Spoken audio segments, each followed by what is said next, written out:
All right, Kirby Smart, the Georgia Bulldogs are less than 2 weeks away from the start of the 2023 college football season, looking to make more history, right? Get that three straight national titles. That's what this season is about. But of course, recruiting never stops, right? Georgia has the #1 class in 2024. They've got 26 commitments, and this video is all about me breaking down who are their top targets, right? Who is left on the board? Who could Georgia close with? And I still think it's going to be a very, very good class and the #1 class in the country. Now, it hasn't been the best few weeks for the Dogs on the recruiting trail. Obviously, missing KJ Bolden, who chose to play at Florida State instead of Georgia. Williams Winery, another 5-star, the #1 defender in the country, decided to stay home, play for Missouri. I think Georgia came in second there. And of course, Peyton Woodyard, one of the top safety prospects in the country, flipped his commitment from Georgia to Alabama. So little bit of a bumpy road right now for the Dogs on the recruiting trail, but there are still multiple major targets still out there, including multiple 5-star prospects. I'm going to let you know what I'm hearing behind the scenes on these final few targets. But before I do that, I want to plug the newsletter. A lot going on. I've written 2 stories today. Dean's pumping stuff out. Ryan's got practice reports. For everything you need to know on Dog Post, sign up to the free newsletter. That link is down below. We love talking about the Dogs and recruiting on YouTube, but we've got so much more over on Dog Post. So if you're enjoying these videos, make sure to check us out and read everything we're hearing over on the website. That link is down below. So let's get started. Georgia's loading up on the defensive line, but they want to add at least 1 more, maybe 2 more guys on, in Trey Scott's defensive line group. One guy I want to talk about is Aiden Breland, number 26 prospect in the country. He's a 5-star out of Mater Dei over in California, #1 program in the country right now. Big kid, 6'5", 320 pounds, not 230 pounds, 320 pounds.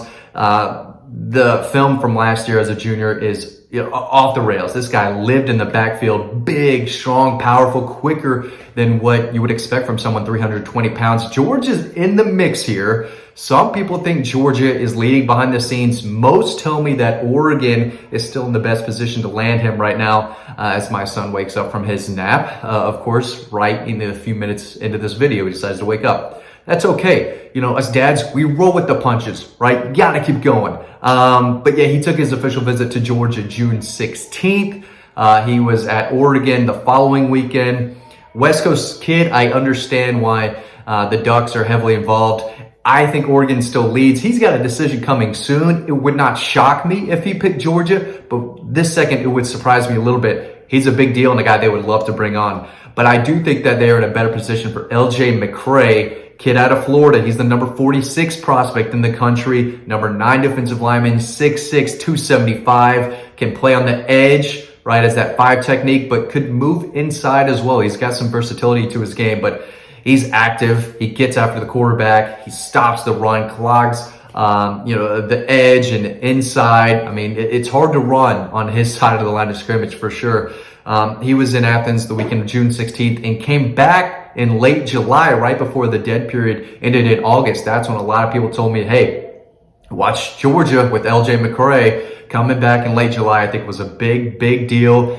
And I think if you had to give one team the momentum right now with him, it would be Georgia. And again, this is one of the best defenders in the country, for sure. This would be a major steal from Florida. I think he's been a long-time Florida lean. I think Florida State was involved for a good bit as well, but it looks like Georgia appears to be the team to beat this second. And I don't think he has a commitment timetable set up right now, but it would not surprise me if he jumped on board somewhere soon, right before the high school season starts. A lot of these guys, as we saw in the summer, they want to get the process over with before their senior season starts, so they can focus on their last year of high school football, which is so special. So a lot of these guys want to make that commitment.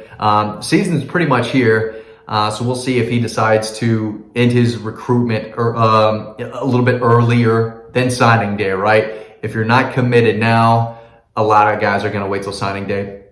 Like Cameron Michael, who's a defensive back from Statesboro, explosive playmaker, plays on both sides of the ball. Now, Statesboro is not very good right now. They are have been in the past a powerful program, but tough times for the Blue Devils down there in Statesboro. But he is a big deal. 6 foot, 180 pounds, all muscle. Man, I think he doesn't look like he's got an ounce of body fat on him. He is physically put together at only 180 pounds. They like him at cornerback. Could play some safety, I think, but he is fast, man. He is electric with the ball in his hands. Just one of the best athletes, pound for pound, in South Georgia. Statesboro, South Georgia, right? I mean, it's more southeast Georgia. Let's call it South Georgia, right? I might trigger a lot of people by saying that, but anything over there and a long way from where I live, just put in the South Georgia realm. But I think he is more of a signing day guy. He took his official visit to Georgia, I believe, in late May, before all the June official visitors. But I think Georgia sits in a really good position for him. And they need at least one more defensive back. They're not desperate there. And I know that Jalen Hayward, is a safety that decommitted. Peyton Hayward decommitted. KJ Bolden just didn't choose Georgia. So they definitely need another guy, at least one more in the secondary. And I think Cam Michael might be their dude. So he's a guy to look out for on signing day. Now, a guy coming up who's making his decision in a little over a week is Chris Cole. He's one of the top linebackers in the country. I've felt good about Georgia's chances for several weeks now. He's the number 54 overall prospect in the country out of Salem High School in Virginia. Number 5 linebacker, long, athletic, almost 6'3". I think he's about 6'2 and a half, 210, 215. Runs in the 4.6s in the 40.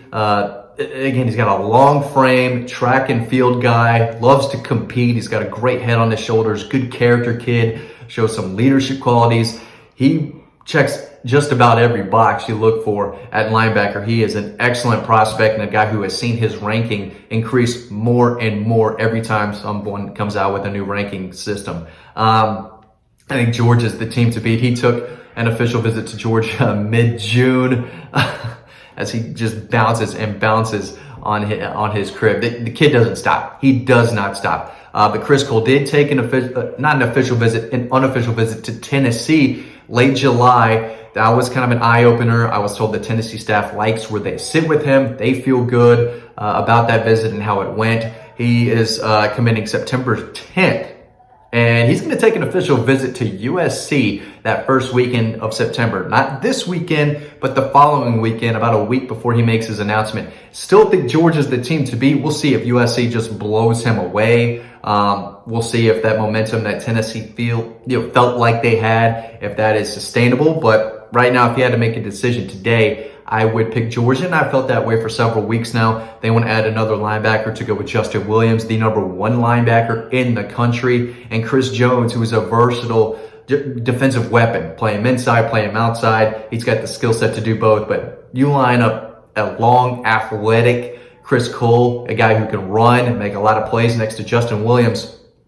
Just a tremendous haul there by Glenn Schumann after bringing in 3 just stud inside linebackers in last year's class. Raylan Wilson, C.J. Allen, Troy Bowles. I did not think they'd be able to come in this 24 cycle and land the number 1 linebacker, the number 5 linebacker possibly, and a guy like Chris Jones who can do a lot for you as well. So Glenn Schumann continues to just knock it out of the park as far as the recruiting show goes. So those are 4 guys to keep in mind. Again, they're all on defense, right? Georgia's almost set on offense. They've got their 2 quarterbacks, 3 running backs, 2 tight ends, 6 offensive linemen, and 3 wide receivers who, those 3 that they've got, Nitro, Tuggle, Sokovia, White, Nikar, they all had a big opening weekend and first game of their senior season. But defensively, I think they'd like to add at least 1 more defensive lineman, at least 1 more defensive back, and of course 1 more linebacker. On Chris Cole is that guy.